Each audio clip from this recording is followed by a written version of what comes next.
Today is Thursday, July 21st. What to know about a brutal heat wave spanning from California to New Hampshire, and President Biden's plan to help Americans better cope with the extreme weather.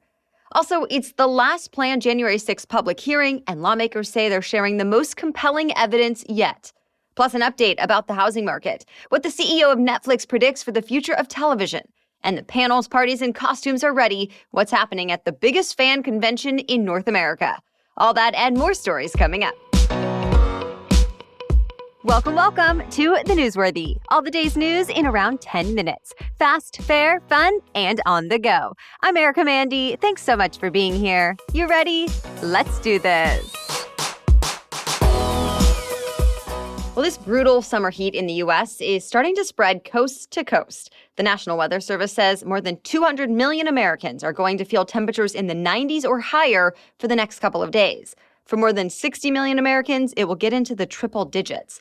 Temperature records have already been smashed in the middle of the country. Parts of Texas and Oklahoma saw temperatures rise to 115 degrees yesterday, and those same areas are not expected to see a cool down anytime soon.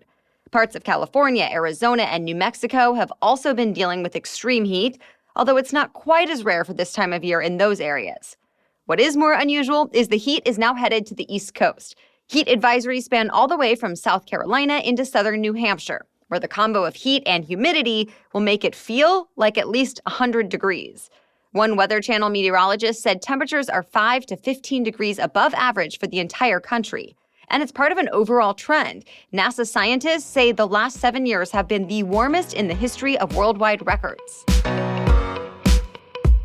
President Biden is taking small steps to combat climate change. He announced new executive actions that say FEMA will spend $2.3 billion to help communities prepare for heat waves, wildfires, droughts, and other extremes. Also, the White House is issuing guidance meant to help states, tribes, and territories set up cooling centers and help people get access to affordable cooling equipment. Plus, the Biden administration is considering more offshore wind power projects. Many reports have noted that these steps don't do a whole lot to slow climate change anytime soon. But the president is promising a lot more action to come. He said, quote, "This is an emergency and I will look at it that way." Still, analysts say without action from Congress, the U.S. will likely fall way short of what was agreed to under the Paris Agreement. Remember, 192 countries plus the European Union signed on to that agreement, saying they would cut emissions 50% below 2005 levels by the year 2030. Right now in the U.S., clean energy reforms do not have the support they would need in the Senate. Republicans and one moderate Democrat are resisting one big climate package because they say new climate spending would come with big economic consequences, especially in the face of historically high inflation. To be continued. A bipartisan group of senators has a plan to prevent some of the chaos and confusion that happened on January 6th before the Capitol riot broke out. 16 senators released a bill that would more clearly define the role of states, electors, and the vice president in a presidential election. Under this new bill, it would be up to each governor to submit electors to represent their state's electoral votes as a way to keep states from sending alternate electors as well. And it says the vice president can preside over the count as a supervisor, but he or she would not have any power to accept, reject, or settle disputes over electors. If a presidential candidate wanted to raise concerns about a certain state, it would go through a 3-judge panel, then get an expedited path to the Supreme Court. It would also make it tougher for Congress to object to state results. Top Democrats and Republicans have said they support this package, but an actual vote is not expected until this fall. The lawmakers investigating the Capitol riot are coming back to Primetime tonight, hoping to get the attention of millions of Americans. This is the January 6th committee's last planned public hearing. But to be clear, the investigation is still far from over. Tonight, lawmakers say they're offering up the most compelling evidence yet. They'll zero in on exactly what former President Trump was doing on January 6th as thousands of his supporters invaded the Capitol, as well as what happened in the White House after the mob left and the fallout the next day. The committee has not officially said who will testify today, but the AP cited sources who say 2 more White House aides who worked in the West Wing the day of the riot are expected to be there in person. And the committee will likely lean on more videos from people who already testified behind closed doors. Lawmakers say all this together will show that former President Trump wanted the violence on January 6th, that he's responsible for it, and he was unwilling to end it. Also that he should be disqualified from running for office again. But Trump has said he did nothing wrong and did not incite the violence. This week, he wrote on his social media platform Truth Social that the committee is, quote, a fraud and disgrace to America, pointing out that there are no cross-examinations and no opposing witnesses. The hearing starts at 8 o'clock Eastern Time tonight.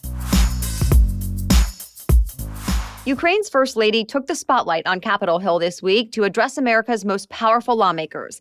First Lady Olena Zelenska showed them some disturbing images from the front lines of Russia's invasion to show the human toll of the war. She called it Russian Hunger Games and thanked the U.S. for the billions of dollars in military and humanitarian assistance that's been given so far. Then she asked members of Congress for more weapons to help Ukraine defend itself. She specifically mentioned air defense systems that can intercept Russian missiles. About 100 lawmakers showed up for Zelenska's speech and gave her multiple standing ovations. It was the first time the spouse of a foreign leader has ever addressed the U.S. Congress. All right, we have much more news for you still ahead. But first, a quick break for our sponsor, BetterHelp Online Therapy. You know, when you invest in something new, you want to take extra good care of it so it'll last a long time. I mean, imagine if you were going to have to drive the same car the rest of your life. You'd probably want to make sure you're doing everything you can to properly care for it. Well, think of that in terms of our brains. And one way to make sure you are treating your mind right is with therapy. Therapy has taught me wonderful strategies to deal with various things that come up in my life, from the small stressors we deal with almost every day to the big tragic things we don't always see coming. And one way you could try therapy is with BetterHelp. BetterHelp is all online, and it offers video, phone, and chat-only therapy sessions so you can interact with your trained therapist in whatever way works for you. Our listeners get 10% off their first month at betterhelp.com/newsworthy. That's better, H-E-L-P, betterhelp.com/newsworthy. The European Union is trying to get ready for a winter without enough gas from Russia. The EU's executive body is pushing member states to cut their gas use by 15% in the coming months, a task officials say would not be easy. The plan would ask for voluntary rationing right now and would give the European Commission the power to mandate cuts in the future if needed. Since Russia invaded Ukraine, the EU has approved bans on Russian coal and most oil to take effect later this year. But it did not include natural gas because the EU depends so much on it for electricity and to heat homes. Now, many officials are worried Russian President Putin will cut off gas to Europe anyway. Just this morning, Russia did restart a key gas pipeline to Europe after some scheduled maintenance, but it's not clear yet how much gas will flow again since it takes time to ramp up. And before the maintenance, Russia had reduced the flow of gas through the pipeline by 40%. EU member states are still expected to talk about the Commission's proposal to ration gas at an emergency meeting early next week. Home prices in the U.S. hit a new all-time high last month, even as home sales dropped for a fifth straight month. Economists say mortgage rates and home prices have gone up so much so quickly that Americans just can't afford to buy a home anymore. The number of homes for sale is still considered pretty low, but at least it's improving. CNBC reports more sellers are putting their homes on the market now to try and take advantage of what's perhaps the last of the red-hot housing boom, and also because homes are sitting on the market longer. That increasing inventory should take at least some pressure off home prices eventually, but even if it does, climbing mortgage rates may still impact Americans' decisions on where to buy and whether to buy at all. Stay tuned. Netflix lost nearly 1 million subscribers over the last few months, but that's still considered good news for the company because that biggest drop in the company's history was still better than expected. Earlier this year, Netflix predicted it would lose 2 million subscribers from April to June, but instead lost less than half of that. And Netflix expects to start gaining members once again. It's talked about offering a cheaper ad-supported option, for example, and it's testing cracking down on password sharing in some countries. Netflix CEO Reed Hastings also offered up some new predictions for TV as we know it. He said streaming is working everywhere, and so he expects we'll see the end of regular linear TV in the next 5 to 10 years. For the first time in 3 years, comic book, movie, and TV enthusiasts are coming together for a full-on in-person ComicCon in San Diego. More than 130,000 people are expected to be there, making it the biggest fan convention in North America. Big stars are going too, like Dwayne Johnson, William Shatner, Aubrey Plaza, Ben Stiller, and Keanu Reeves. Plus, there are bound to be some surprise appearances, And of course, some surprise announcements, too.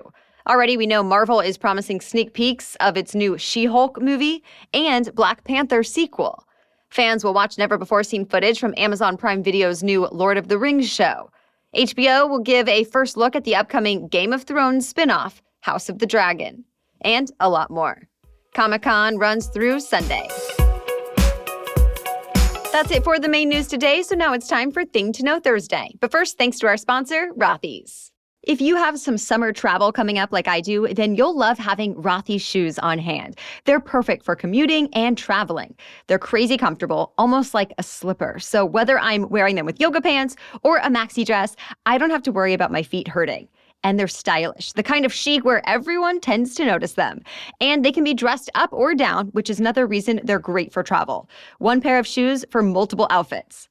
Plus, Rothy's takes sustainability to the next level. All of their products are knit with thread made from plastic water bottles. They've repurposed about 125 million water bottles so far. Your new favorite shoes are waiting. Discover the versatile styles you can wear absolutely anywhere and get $20 off your first purchase at rothys.com/newsworthy. That's ROTHYS, rothys.com/newsworthy for $20 off your first order. Now back to Thing to Know Thursday. Healthcare professionals have a lot of responsibilities, but now many of them around the world are adding debunking TikTok myths to their to-do lists. And it's kept them pretty busy, since they say inaccurate info is spreading quickly on this app. For example, one doctor in the UK says for every evidence-based expert, you have 50 or 60 creators who spread false information. He now has 1 million followers who see him debunking other videos on TikTok. He calls out fad diets, claims that contraception causes infertility, and a lot more. Others have pointed to false statements based on people misinterpreting scientific articles. TikTok does have policies against content and accounts that spread misinformation, but on that platform especially, it's tough to keep up with. One misinformation and disinformation researcher told the New York Times that TikTok's format can be especially dangerous because seeing someone speak directly into a camera makes them seem more authentic than just text from, say, a Twitter or Facebook post. Plus, creators can add visuals to make their posts especially appealing. So the experts say they are trying to do the same. Now, some researchers and creators say they want health departments to really invest in reputable influencers who can do this full time. All right, thank you so much for joining us here today and listening as part of your daily routine. If you enjoy the Newsworthy, we would be so grateful if you would be willing to share it with a friend today. We will be back with much more news to know tomorrow. Until then, have a great day.